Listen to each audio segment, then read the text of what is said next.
Texas got to come first. Steve Sarkisian, third year. He's doing a great job there. He's 9-4 at home. Struggles on the road. He's 13-12. But he got some key pieces going. And in his third year, just as a seasoned coach should, he has 10 returning on offense, 6 returning on defense. And just because he's a classy guy and, he knows what he wants and he only wants the best, he only grabbed 5 transfers. What you think about the state of Steve Sarkisian right now, Big Ragu, in Texas, getting ready to go over to the SEC? I mean, what's going on in his mind? Where are we going with this? Yeah, Steve, I think I'm not gonna say they were gearing up for the SEC, but I would say they're SEC ready per se because he's a guy that's been on the West Coast. He's been with Saban in Alabama, so he's been in them high profile programs. I mean, this guy he lives in the he lives in the first class type seating, if you will. He's always in the front row. He's in the thick of things. So yeah, I mean, he's front and center right here in this program. And this year, especially this year, it's with his they're going to be making the early exit, them and Oklahoma, to the SEC in 2024. So this will be his last year in the Big 12, and it's I'm going to say it's their championship to lose, conference championship to lose, because they're being held on the pedestal. They have the number 1 rankings across the board on all the categories for the Big 12 as far as offense, defense, the whole nine. They're loaded up, and I think Sarkisian is in a good spot. There's a lot of unknowns in this conference this year, which we'll touch on all those, but I would say it's his title to lose this year. Absolutely, man. I agree 100%. Let's go into his offense. This year, he has Quentin Ewers at QB, pretty good quarterback. Last year they didn't do bad, 20th in points per game, 34 on the ground and 50 on the pass. I mean, they really banged it on the ground. Cedric Baxter is back for some more of that. So the offense, the 10 is coming back on there. So they look superior coming in this year. There's not much you can say, 10 back with the quarterback. Plus they have tight end Javon Sanders. He's a big, tough kid too. So they got it all lined up over there. They're trying to make a great impression going into the SEC. I think we may get the same thing out of the USC and the Pac-12. They want to win the title before they move on to the next conference. So yeah, they're looking great on offense. I don't have much else to say, other than they're great on offense. How about you, Big Ragu? Yeah, I mean the key components obviously is going to be the development of Quinn Ewers. He started as a true freshman.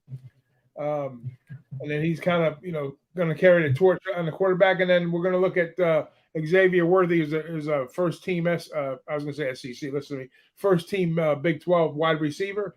And like you said, they're loaded. They got the offensive line. All 5 people are back on the O line, so that should be a big, strong, move for them carrying forward. So, like I said, and then they get some little help on defense too. And defensive lineman Byron Murphy. He's going to be a key component for the defensive line there. He's going to be a guy that's probably going to be playing on Sundays going forward. So they've got stars across the board here, and I expect them to perform up to the task here. Now, this team hasn't won over the last 14 years. They haven't won a Big 12 title. So what would be the icing on the cake for them to leave is carry a Big 12 title with them. So that would be great job security for Sarkisian to win the Big 12 on the way out of here. I mean, but the numbers didn't look bad last year on defense. He was 21 in points per game, 34. He established stopping the run, and 50 again on the pass. But the defense is, you could say, the Achilles heel of Texas. If the defense doesn't show up, that could damage things. But if we could get the defense to show up and advance a little more this year, maybe become a top 10 defense, then we could have something cooking with fire over here at Texas.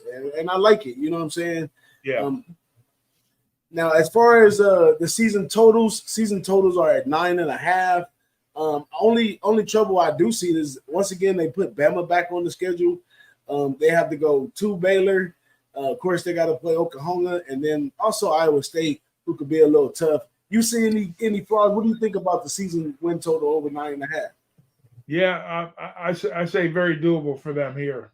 I mean, if depending upon their defense, which I think they're a top 3 Big 12 defense, if you go back and look at numbers like points per game, that Kansas team is pretty dangerous, but they give up a lot of points too.